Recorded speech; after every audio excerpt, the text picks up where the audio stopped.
Welcome back to our channel Billion Education, where we aim to reach and teach billion population. So guys, हम continue कर रहे हैं आपके sociology का part 4, chapter number 1. इसके पहले जो हमने पार्ट 3 में कवर किया था वो था about Hinduism, Buddhism and Jainism. तो अब जो हम कंटिन्यू करने वाले हैं वो है नए रिलीजन के बारे में जो आज दुनिया में नए आए हैं, जैसे कि क्रिश्चियनिटी, इस्लाम, जोरोस्ट्रियनिज्म और जुडाइज्म. तो ये सब चीज़ें हम लोग देखने वाले हैं. सो गाइस स्टार्ट करते हैं. बने रहिए लेक्चर में एंड तक और इसे अपने दोस्तों में शेयर करना. जो चैनल पर नए हैं वो प्लीज़ हमारे चैनल को सब्सक्राइब जरूर करना जब उन्हें वीडियोस अच्छी लगें तो, और लगे कि उनका जो पर्पज़ है वो सर्व हो रहा है हमारे चैनल से. So we will now pick up the strands of religious practices and beliefs that were significant during the medieval period. So जो भी उस टाइम पे होता है, मिडिवल पीरियड जनरली क्या होता है, जब न्यू रिलीजन्स वर्ल्ड में आए और ये काफ़ी डोमिनेटिंग थे. दूसरा, वहीं पे जो ये न्यू रिलीजन्स के आने की वजह से जो पुराने रिलीजन थे वो ज़्यादा इनसिक्योर फील करने लगे और वो भी क्या करने लगे, लोगों को दबाने लगे जो दूसरे रिलीजन थे. और इसी टाइम पे जो उनका सोल्यूशन आता है, भक्ति मूवमेंट, सूफी मूवमेंट, ये सब आते हैं इंडिया में जो हेल्प करते हैं लोगों को इस इनसिक्योरिटी और इस प्रेशर ऑफ रिलीजन से फ्री होने में. तो स्टार्ट करते हैं. तो देखिए 650 सी टू 1500 सी तक के पीरियड क्या बोलते हैं, मिडिवल पीरियड, क्योंकि इसके बाद आएगा मॉडर्न पीरियड जहाँ पे ब्रिटिश ज़्यादा डोमिनेंट होंगे. Which saw several religions come to India from outside. तो ये सब रिलीजन बाहर से आए. तो हमारे इंडिया के ज़मीन के पैदा हुए तीन ही हैं, हिंदुइज़्म, बुद्धिज़्म और जैनिज़्म, और सिखिज़्म भी, सिखिज़्म हमारे इंडिया का ही है. दीज इंक्लूड, अब जो बाहर से आए, Judaism, Christianity, Islam and much later Zoroastrianism. Judaism क्या होता है, जो इजराइल में जूस बोलते हैं, जूस पॉपुलेशन, जूस लोग, तो वो लोग. क्रिश्चियनिटी आप लोग जानते हैं, इस्लाम जानते हैं. जोरोस्ट्रियनिज्म वो होते हैं जो करंट डे ईरान में फॉलो करते थे, जिसे हम लोग बोलते हैं ना पर्शियन, ये लोग पारसी, वो लोग हैं. तो स्टार्ट करते हैं. द संगम पीरियड, ये खुद हिंदुइज्म का पार्ट है, ये खुद हिंदुइज्म का पार्ट है. ठीक है, तो देखते हैं. The Sangam period 6th century BCE to 3rd century CE. तो ये जो बोलते हैं कि ये BCE से है. क्या है संगम का मतलब, क्या जनरली बताता हूँ. संगम मतलब क्या, नाम में जैसे हम बोलते हैं नदियों का संगम होता है, रिवर्स का संगम होता है. संगम मतलब क्या, जब कुछ आके कहीं एक पॉइंट पे मिले. इसी तरह से इस टाइम पे जनरली साउथ इंडिया में और तमिलनाडु में, साउथ इंडिया में भी तमिलनाडु में जो पोएट थे, वो जमा हुए और उन्होंने वहाँ पे बहुत सारे बुक लिखे और बहुत सारे फिलोसॉफिकल पॉइंट्स बताए जो उस टाइम के लिए उतने सालों तक आज भी इंडिया में इम्पैक्ट डालने के लिए बहुत ज़रूरी है. जिसने उस टाइम पे तो लोगों को सोल्यूशन दिया ही था, पीस दिया था. आज भी बहुत सारे जो बुक्स हैं इनकी फॉलो की जाती हैं. Is the period of history of ancient peninsular India. Peninsular क्या होता है, ये देखिए, जो तीन साइड, जो भी लैंड का कोई पार्ट तीन साइड वाटर से घिरा रहे. तो ये इंडिया का अगर मैप ड्रॉ कर दें,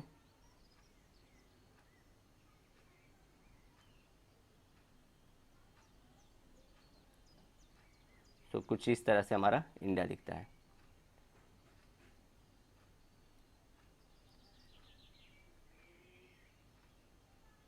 ठीक है, सो ये वाले पार्ट को बोलते हैं पेनिनसुला. यहाँ पे Arabian sea, Indian ocean, bay of Bengal, तो ये घेरे हुए. वहीं पे गल्फ इसका उल्टा होता है. गल्फ वाटर जो होता है वो घिरा होता है तीन साइड लैंड से, ज्योग्राफी का टर्म है.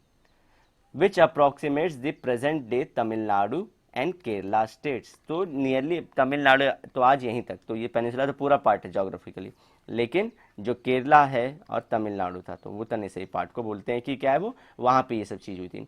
It is named after the famous Sangam academics of the poet. तो वो जमा हुए थे पोएट्स और उन्होंने बुक्स भी लिखी, जैसे मैंने बताया आपको. And scholars centred in the city of Madurai, beautiful city Madurai, जहाँ पे मीनाक्षी टेम्पल है. और आप जब भी कोई भी अगर टेम्पल्स का इमेज देखते हो तो जो बड़े बड़े टेम्पल दिखाए थे वो स्पेसिफिकली अगर ना बोलूँ तो, लेकिन मीनाक्षी के बहुत सारे उसमें इमेज रहते हैं, प्लस इसी जोन के वो रहते हैं, टेम्पल्स रहते हैं। Religion played a milder role during this Sangam age. So क्योंकि यहाँ पे अभी पोएट आ रहे हैं, इंटेलेक्चुअल्स आ रहे हैं, पढ़े लिखे लोग आ रहे हैं, तो इतना ज़्यादा रोल रहेगा नहीं रिलीजन का। Both ritualistic and supplicatory aspects of the religion practice by the Sangam people. तो ये संगम तो हुआ कि पोएट्स आए थे, तो उसी टाइम को संगम पीरियड के टाइम पे जो लोग थे उस टाइम पे जो तमिलनाडु, तुमको बोलते थे कि संगम पीपल है, बोलो, समझ गए? तमिलनाडु और उतने टाइम के पीपल बोले संगम पीपल, जैसे कि इंडियन पीपल बोलेंगे, आज के हम लोग समझते हैं Indian people are like this, Indian people बोलेंगे। उस तरह से संगम कुछ हुआ था तो उनको क्या बोल रहे थे उस टाइम पे, जो भी हुआ था उसे संगम पीपल। तो वो क्या करते थे, रिचुअल परफॉर्म करते थे, जैसे पूजा करना, जो आरती करना, फिर उसके बाद दिया दिखाना, फिर उसके बाद माला पहनाना वह फूलों की, ये सब सब प्रैक्टिस करते थे। Rituals well related to animism and other forms of deity worship. So दो टाइप के एनिमिज्म मतलब क्या, नेचर की वर्शिप होती है, और स्पेसिफिकली एनिमल्स की होती है। तो जैसे कि आप लोग भी देखे रहेंगे इंडिया में बहुत सारे जो गॉड हैं उनके साथ कोई ना कोई एनिमल को एसोसिएट किया था और उनके साथ ही एनिमल्स की भी वर्शिप की जाती है। और डीटी वर्शिप मतलब क्या, आइडल की वर्शिप, कोई एक भगवान की वर्शिप। आप लोगों को पता होना चाहिए कि वर्शिप भी बहुत अलग अलग टाइप की होती है, जैसे कि इस्लाम में आइडल वर्शिप नहीं होती है, कोई आइडल नहीं होता जिसकी वर्शिप होती है। वहीं पे हिंदुइज्म में बहुत सारे आइडल्स की वर्शिप हो जाती है, और कई टाइप के गॉड हैं, इनके अंदर सिंगल गॉड हैं, क्रिश्चियनिटी में भी सिंगल गॉड है। तो इस तरह से कहीं पे एक ही गॉड है, कहीं कहीं पे बहुत सारे गॉड हैं। इस सब रिलीजन में कुछ ना कुछ अलग अलग है, आपको सिर्फ ये जानना है कि कैसे कैसे सब फंक्शन करते हैं। Tree, stone, water, animal, stars, planets were worship. तो सब चीज़ें जितने भी नेचर में सब की सब वर्शिप की जाएंगी। द तमिल्स ऑफ संगमेज, तमिल्स मतलब तमिलनाडु में रहने वाले Sangam age, were aware of certain spiritual and philosophical truth. Spiritual और क्या होता है, स्पिरिचुअल मतलब क्या, देखिए स्पिरिचुअल का मतलब बताता हूं आपको, विजडम ऑफ थॉट।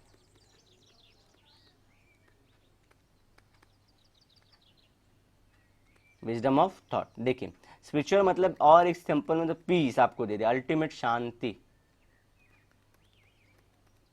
ध्यान रखिए। सो ये शांति मुझे कोई भी चीज पहुंचा सकती है, ये मेरा वर्क पहुंचा सकता है, योग दिला सकता है, मेडिटेशन दिला सकता है,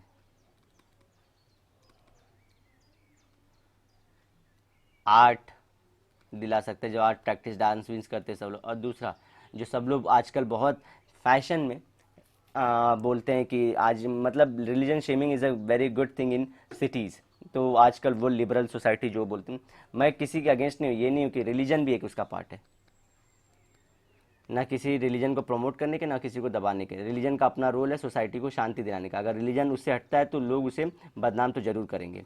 जैसे कि वो हर चीज़ के साथ पॉसिबल है, वर्क ज़्यादा करते हो तो उसके साइड इफेक्ट्स भी होते हैं, योग ज़्यादा करोगे उसके भी साइड इफेक्ट्स हैं, मेडिटेशन अगर सही से ना करो तो उसके साइड इफेक्ट, आर्ट्स के नाम पे कुछ भी गलत सलत हो जाता है कि ये आर्ट उनकी है लेकिन रियल में होता नहीं है। इसी तरह से रिलीजन के भी साइड इफेक्ट्स होते हैं। कोई जो जैसा बोल देता है अगर लोग फॉलो कर लेंगे तो वही गलत चीज़ प्रैक्टिस हो रही है, लेकिन टारगेट ज़्यादा रिलीजन को किया जा रहा है। नो डाउट रिलीजन का उतना ही रिस्पॉन्सिबिलिटी रिलीजन के प्रमोटर्स को भी लेना चाहिए कि उन्होंने सोसाइटी में गलत इन्फॉर्मेशन को फैलने दिया, प्लस गलत प्रैक्टिसेस खुद भी की, तो इसलिए इनका नाम बदनाम हो रहा है। लेकिन रिलीजन जब सही ट्रैक पे होता है तो लोगों को स्पिरिचुअलिटी और अल्टीमेट पीस देने का काम करता है। आपने बहुत सारे लोग देखे होंगे जो अपने अगर इस्लाम में है तो इस्लाम की ही अपनी प्रैक्टिस करेंगे, नो डाउट वो हिंदुज़म और वो नहीं प्रैक्टिस करेंगे, लेकिन वो दूसरे रिलीजन के शेमिंग नहीं करेंगे कि ये रिलीजन ख़राब है, ये रिलीजन में ऐसी बातें बोली जाती हैं या इसको दगा करो या जो भी करो, कुछ नहीं बोलेंगे वो लोग। उनको अपना तरीका पता है कैसे उनको पीस मिल रहा है, शांति मिल रहा है और कैसे उनको आगे बढ़ना है। सेम हिंदुइज्म में भी वही काम करते हैं, क्रिश्चियन वाले भी वही करते हैं। बहुत कम लोग हैं ऐसे, जो मैक्सिमम पॉपुलेशन फॉलो करती है वो होती है हेट करना दूसरे रिलीजन को और अपने रिलीजन को फेमस बताना, ये कर रहे हैं, इसलिए रिलीजन का नाम बदनाम होता है। क्यों? और ये दिखता है। आर्ट क्या पॉसिबल नहीं है, सबसे मेडिटेशन सबसे पॉसिबल, योग नहीं पॉसिबल है, वर्क सब लोग करना नहीं चाहते, इसलिए रिलीजन ईजी तरीका था पीस दिलाने का। लेकिन इसको जो गुरुओं ने, पंडितों ने, मौलाना ने और जो पोप्स हैं, सब ने इसको बदनाम कर दिया है। ठीक है गाइस, तो स्पिरिचुअलिज्म क्या, स्पिरिचुअलिटी क्या होती है? आपको शांति दिलाती है। इसलिए आप कहीं ना कहीं जाते हो, कई जगहों पे, ऐसी जगहों पे ले जाया जाता है, हरे भरे पीसफुल ठंडी जगहों पे जाके आपको शांति मिले। तो समझ जाइए आज से स्पिरिचुअलिटी तो अलग अलग, इसी को बोलते हैं लोग कि बहुत फैशन में कि अलग अलग पाथ हैं, तो यही चीज़ है। लेकिन ये जब बताते हैं तो ये हेट करवाते हैं रिलीजन को, जबकि मेरा पॉइंट वो नहीं, मैं सबको फेमस करवाना चाहता हूँ, सबको फॉलो करना चाहता हूँ कि जो भी चीज़ कर रहे हो आप लोग, तो जो भी कर रहे हो सही है, लेकिन क्या है, हेट मत करना है किसी को। देव, अच्छा, उनको क्या था, उनको पता था कि थोड़ा थोड़ा कि स्पिरिचुअलिज्म क्या होता है, फिलोसॉफिकल ट्रूथ क्या है, रियल में मतलब ऐसा क्या है, भगवान क्या, ये नहीं है कि मैं काम नहीं करूंगा, हार्ड वर्क नहीं करूंगा तो भगवान मुझे आके बहुत सारा आशीर्वाद दे के जाएंगे, जा तूने पिछले जन्म में कुछ किया था अच्छा तो उसका। नो डाउट पिछले जन्म की बातें करते थे ये लोग, लेकिन ये नहीं कि रियलिटी जानते थे बहुत सारी चीज़ों की, कि काम करने पे ही पैसा मिलेगा। दे believe that the life is distinct from the body. उनको क्या लगता था, जो लाइफ है और ये बॉडी, ये दोनों अलग है। जैसे कि जो मेरी ये समझिए बॉडी है, ये आत्मा है जो उसके अंदर आती है, जो हम लोग आत्मा बोलते हैं। तो ये आत्मा, बॉडी भले मर जाए, आत्मा बॉडी चेंज करके इंसेक्ट का ले सकती है, एनिमल का ले सकती है, नेचर में किसी फॉर्म का ले सकती है, या किसी को भी नहीं चुनती, सब ऑप्शन अवेलेबल है किसके लिए, आत्मा के लिए। सो समझ गया, लाइफ आत्मा को बोल रहे हैं वो लोग, और जो बॉडी को, बॉडी जो हमारी है आगे उसके बारे में बात करना है। देखिए बॉडी वही है। While life can function independently, life मतलब आत्मा कैन फंक्शन इंडिपेंडेंटली, वो अकेले भी रह सकता है बॉडी के बिना, क्योंकि उसको एक बॉडी नहीं चाहिए खुद के सर्वाइवल के लिए। But latter can not, latter can not मतलब बॉडी बिना आत्मा के नहीं रह सकती। बॉडी की सिग्निफिकेंस ही है आत्मा की वजह से, आत्मा जो आएगी उसके अंदर तभी वो बॉडी को बोलेंगे कि ये फलाने हैं, ये ढकाने हैं, या ये एनिमल है, ये या ये पेड़ है, वो आत्मा की वजह से होती है। When divorce from the life, तो जब लाइफ से उसको हटा देंगे तो बॉडी कुछ वैल्यू नहीं है, लेकिन लाइफ रह सकता है, ये ध्यान रखिए, आत्मा घूम सकता है, रह सकता है। तो इसका मतलब ये नहीं कि भूत प्रेत के बारे में बता रहा हूँ आपको, वो इसी वजह से देखिए आत्मा से भूत प्रेत बने और आत्मा की थियरी से आगे भगवान बने। तो आपको जो फॉलो करना है, their entire philosophy of ancestral worship and reincarnation was related to death and the afterlife. Ancestor मतलब परदादा दादा, तो उनको क्या लगता था, परदादा दादा सिर्फ बॉडी छोड़े हैं, लाइफ तो कंटिन्यू हो रही है आत्मा के रूप में, तो क्या लोग घर में वापस आ जाएं किसी बच्चे बच्ची की फॉर्म में। तो हमने पिक्चरों में देखा है कि सेम दिखने वाले आ जाते हैं, या तो वो अर्थ पे कहीं हो किसी और की बॉडी, या घर के आजू बाजू किसी चीज़ में हो। तो हम लोग बोलते ये नहीं होता आत्मा सिर्फ आपको लिविंग थिंग्स का ही फॉर्म लेता है, नॉन लिविंग थिंग्स का ही फॉर्म लेता है, ऐसा बताया जाता है। ठीक है, तो ये सब चीज़ है। तो रीइंकार्नेशन मतलब क्या होता है, पुनर्जन्म,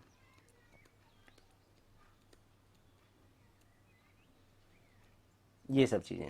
और ये सब क्या, डेथ के बाद और आफ्टर लाइफ में बिलीव करते थे, तो इसलिए इनकी पूजा आप देखे रहेंगे कि जो श्राद्ध नाम का चीज़ चलता है इंडिया में, अगर या किसी को जो वर्ड से हो पीरियड टाइम रहता है जहाँ पे सब लोग अपने एंसेस्टर को कुछ ना कुछ फूड ऑफर करते हैं, तो वो इसी चीज़ से रिलेटेड है सबका सब। तो हम लोग कंटिन्यूटी में बिलीव करते हैं, हम सब जुड़े हैं ऐसा। The root of Zoroastrianism is found in the Middle East region. Middle East region क्या होता है, ये आज जो Saudi Arabia, Jordan, Iraq, Iran, Qatar, UAE, Syria, Jordan, ये सब जो चीज़ें हैं ये सब मिडिल ईस्ट का पार्ट है, आप मैप में देख सकते हो। Persecution of the people of this faith brought them to the western coast of India near present day Gujarat. So ये लोग भी एक्चुअली बोलते हैं ना, इनको भी इनके जो जगह थी ईरान में, लोग जो दूसरे धर्म के थे, स्पेसिफिकली इस्लाम और क्रिश्चियनिटी के, इनको मार रहे थे। तो ये लोग क्या अपनी जगहों को छोड़ के भागना पड़ा इन्हें, और ये आए आज के दिन के गुजरात में। ऐसा नहीं है कि ये गुजरात में ही थे, एक्चुअली ये लोग हर कोस्ट पे गए थे, ये लोग केरला गए थे, ये लोग गए थे आज के कर्नाटका में, हर जगह गए थे, गोवा में। लेकिन इनकी जो बोलते ना जो हारमनी बैठी वो गुजरातियों के साथ बैठी, बाकी सब जगह वाले भी इनको मार रहे थे, लेने नहीं चाहते थे। तो ये रियलिटी है, लेकिन इसको बोलते हैं कि गुजराती मतलब बाकी सभी लोग को गुजराती पसंद आते, नहीं ऐसा नहीं था। लेकिन क्या है, गुजरात वाले उन्हें इतना हर्ट नहीं कर रहे थे, इसलिए that's why they settle into Gujarat. मतलब हर जगह मिलेंगे आपको पारसी, नो डाउट, लेकिन सबसे ज़्यादा वो लोग गुजरात में और नियर गुजरात, सूरत, सूरत बोलते हैं ना कोस्ट पे, वहीं या मुंबई कोस्ट पे, यहीं पे मिलेंगे। इनटू विच दे कल्चरली असिमिलेटेड, और जिनके साथ वो कल्चरली मिल गए, तो उनकी गुजरात के लोगों की थोड़ी प्रैक्टिस ये सीखे हैं, उनकी थोड़ी प्रैक्टिस हम लोग गुजरात के लोग सीख गए। Zoroastrianism is the only outside religious community that still practices endogamy. तो स्पेशलिटी देखिए, खुद के घर में शादी कर लेते हैं अपने भाई बहन से, ठीक है। It did not permit proselytization. क्या मतलब होता है प्रोजिलाइटाइजेशन का? Conversion into their faith. जैसे कि आप लोग जानते हैं कि अलग अलग रिलीजन में हम लोग चाहें तो कन्वर्ट हो सकते हैं, थोड़ा प्रैक्टिस होता है कहीं ना कहीं। जैसे हिंदुइज्म में कुछ और प्रैक्टिस है जिसके थ्रू आप लोग हिंदुइज्म में आ सकते हैं, ऐसे इस्लाम में जाना चाहता है कोई तो इस्लाम में अलग प्रैक्टिस। सब रिलीजन में कन्वर्जन बोलते हैं इसको, कन्वर्जन अलाउड है, लेकिन ये रिलीजन अलाउ नहीं करता है कि आप इसके रिलीजन में कन्वर्ट हो सकते हैं। तो सोचिए, तो इसका क्या मतलब हुआ कि ये आप देखेंगे 2001, 2011 और उसके पहले के डेटा में इनका जो रिलीजियस डेटा भी निकलता है, उसमें ना पारसी लोग का नंबर्स डिक्लाइन होते चल रहा है या तो रिड्यूस होते जा रहा है। तो इसका सबसे बड़ा रीजन बाकी सब रिलीजन का क्यों? क्योंकि रिलीजन में कन्वर्जन भी चालू होता है, आप प्रोडक्शन भी ज़्यादा करते हैं, लेकिन ये रिलीजन ना कन्वर्जन ज़्यादा कर ना प्रोडक्शन ज़्यादा कर, इसलिए इनका डेटा, ये इनका जो नंबर है कम होते जा रहा है। ये पारसी लोग सुने आप लोग, Parsi, these are the Parsi people. Also entry into their fire temple are restricted to the members of community. So इनके फायर, जैसे कि हम लोग अगर कोई इस्लाम का है तो मंदिर में जा सकता है, और हिंदू है तो कोई वो किसी भी दरगाह में जा सकता है, कहीं भी गोल्डन टेम्पल में, किसी भी धर्म के उसमें जा सकता है, स्तूपा में जाके बैठ सकते हैं, कहीं भी कुछ भी कर, लेकिन इनके में अलाउड नहीं है। फायर टेम्पल्स इंपॉर्टेंट है, एक मशाल जलती रहती है, वहाँ नहीं जा सकता कोई। सो तो 3 चीज़ें, एंडोगैमी, प्रोजेलाइटाइजेशन और फायर टेम्पल के बारे में आप लोग जान चुके हैं। People of Jewish faith are believed to be one of the early foreign religions to come in India. Jewish मतलब, अच्छा आपको बताओ, देखिए इजराइल में ये फॉलो हो रहा है। जो हिटलर ने अटैक किया था, अपने कंट्री से निकाल रहा था, वो जूस को निकाल रहा था, जूस पीपल को, ठीक है। और इसी का जो रिलीजन होता है, इनको बोलते हैं जूस जो रहते हैं उनको, उनका रिलीजन था जुडाइज्म, ठीक है। तो आज, अच्छा आप लोगों को जानते होंगे नहीं, आइंस्टाइन भी एक जू था, द ग्रेट एल्बर्ट आइंस्टाइन वो जू। और अमेरिका में आज जो सबसे ज़्यादा पैसा डाल के रखा है, अमेरिका में लॉबी होती है, मतलब आप लोग को नहीं पता होगा, लेकिन अमेरिका में जो भी रिच है और जिनके भी एक्सपेरिमेंट चल रहे हैं, जो भी सब के सब जूस हैं, maximum population is juice. So American economy को जो सपोर्ट कर रहे हैं वो जू है। इसराइल जो वर्ल्ड में इतना आगे हो चुका है, वहाँ पे वो कौन है? सब जूस हैं, maximum population is juice. So Hitler pure चाहता था, अपने रेस को रखना चाहता था जर्मनी में, इसलिए इनको भगा रहा था, और इनको लगता था कि हमारे देश का खाते हैं और सपोर्ट किसी और को करते हैं। तो ये सब सोच के हिटलर ने अपना ये स्टेप लिया। लेकिन आपको सिर्फ मैं लिंक करा रहा हूँ कि ये जू हैं कौन, ऐसे नहीं कि कोई नया टर्म है या देख के शौक लग ले कि ये सब क्या है, ठीक है। और ठीक है, तो ये आए थे कहाँ से? पहला रिलीजन जो इंडिया में आया था, they came with the Hebrew king. Hebrew इनकी लैंग्वेज भी है, ध्यान रखिए, is a language also. King Solomon's merchant, Hebrew मतलब जगह पहले हिब्रू एम्पायर था, तो वहाँ के सोलोमन के किंग के उसके टाइम पे मर्चेंट्स के साथ ये लोग भी आए थे, हमारे merchant, for purpose of trade, व्यापार करने के लिए। Conversion of the people in Kochi, Kochi कहाँ का है? केरला, प्रेजेंट डे केरला, ये मेगा सिटी है, एक बड़ी सिटी है ये। Judaism led to identity of Kochi Jews.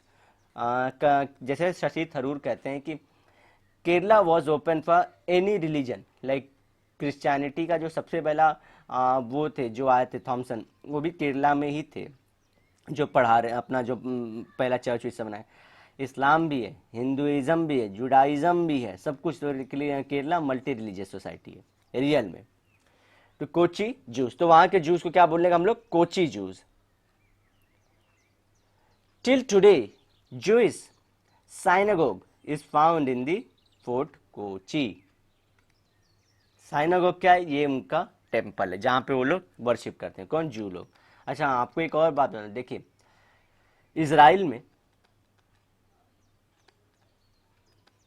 एक जगह, इसका नाम है जेरूसलेम। जेरूसलेम,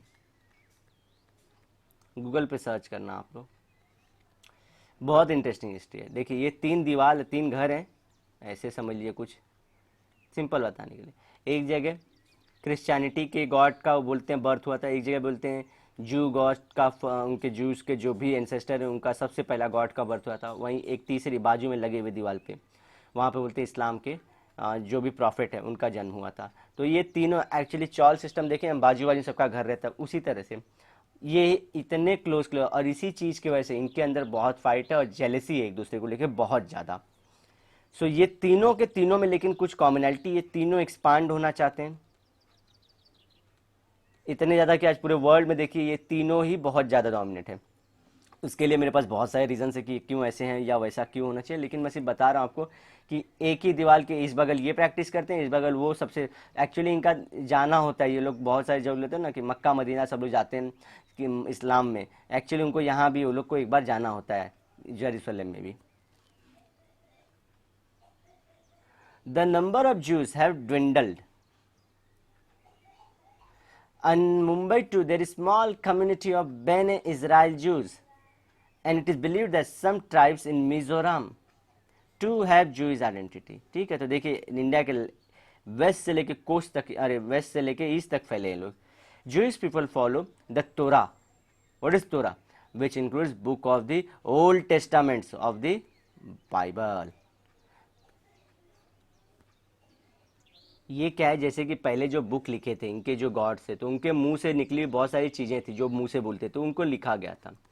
जो प्रेजेंट डे बाइबल है उसमें बहुत ज़्यादा चेंजेस किए गए। तो जो ओल्ड वर्जन था जो सब लोग फॉलो कर रहे थे, जैसे मैंने आपको बता दिया ना ओरिजिन इनकी सेम ही नियर, बाद में ये लोग अलग होने लगे। तो वो जो ओल्ड है, तो रिटर्न प्लस ओरल जो उन्होंने अपने, जो उनके मसीहा ने बोलते हैं आगे जो बोले थे वो सब चीज़, तो वो फॉलो करते हैं, वो बुक को बोलते हैं तोरा। तो जनरली क्या बोले, जो हिब्रू लैंग्वेज में था, बाइबल जो हिब्रू लैंग्वेज में था, लेकिन ओल्ड था, प्लस उसमें क्या है ओरल और रिटन दोनों, जो वो ओरली बोले थे और जो रिटन थे वो सब इस बुक के अंदर है, तो उसे बोलते हैं तोरा। Judaism and monotheistic, monotheistic religion मतलब एक ही गॉड का वर्शिप होता है, मल्टी गॉड नहीं है। They believe that the messiah saviour is yet to come. देखिए ये सब का, ये तीनों रिलीजन का यही है। मैं ये किसी को बदनाम नहीं कर रहा हूँ, ये रियलिटी भी हो सकती है। जैसे कि आईसिस का देखोगे आप, आईसिस के जैसे ये लोग बोलते थे एक जल्लाद आएगा और जल्लाद से बचाने मसीहा आएगा, तो ये सब, तो ये लोग बोलते हैं मसीहा is yet to come. Same इस्लाम में भी यही चीज़ होती है, क्रिश्चियनिटी में भी यही चीज़ बोली गई है। द होली सब्बात या Sabbath is a sacred observance of the Jews. What is Sabbath? ये जैसे हम लोग बोलते हैं ना पूजा का एक दिन उनका, हर रिलीजन में, सिर्फ तीनों रिलीजन में, जैसे कि आप इनके इस्लाम में भी सुनोगे कि फ्राइडे का दिन चुना गया है, संडे का दिन चुना गया है क्रिश्चियनिटी में, ऐसे ही इनका भी एक दिन चुना गया है सबात का, जहाँ पे इनको गॉड के लिए वर्शिप के लिए टाइम निकालना होता है। ये है Sabbath. You will recall the Jewish people were most persecuted community in the human history. तो स्टार्टिंग में देखिए ये जूस पूरे इतने क्यों नहीं फैल पाया पूरे वर्ल्ड में, ये जस्ट शुरू ही कर रहे थे, तब तक इनको मार दिया गया था। ये शुरू कर दे, इसलिए देखिए बाकी के क्रिश्चियन और इस्लाम दोनों आगे निकल गए। दी होलोकॉस्ट, तो ये होलोकॉस्ट पढ़ना कि कैसे कैसे ये पूरा का पूरा मर्डर हुआ था, ये जो मैंने हिस्ट्री बताई थी आपको हिटलर की। होलोकॉस्ट मतलब क्या, ग्रेट स्केल पे ह्यूमन की किलिंग, इसे बोले थे होलोकॉस्ट। ठीक है, सो ये सब के बारे में देखना। आप मुझे कमेंट सेक्शन में बताना कि आप लोग को वीडियो लगी कैसी। अगर अच्छी लगी तो प्लीज़ आप लोग कमेंट करना, ज़रूर कमेंट करना, लाइक करना वीडियो को, ताकि मैं, जैसे कि आप लोग जैसा अपना पॉजिटिव रिस्पांस देते हैं उस हिसाब से मैं वीडियो प्रोड्यूस करने की हमेशा कोशिश करता हूँ। सो गाइज बने रहना नेक्स्ट वीडियो तक। Till then bye bye, have a great and nice day.